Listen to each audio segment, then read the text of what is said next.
விதத்தில் செய்து பூவுக்கும் என் மனசுக்கும் ஒற்றுமை இருக்கிறதோ, இரண்டுமே பூஜைக்கு போகாதோ.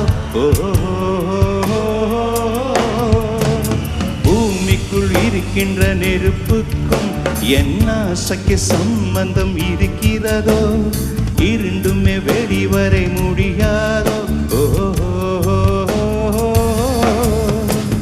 செடியை பூ பூக்கும் வைத்தாலும் வேர்கள் மண்ணுக்கும் மறையும், அதுக்கு நூற்பூர பூத்தாலும் உள்ளே சருகாய் கிடக்குதே.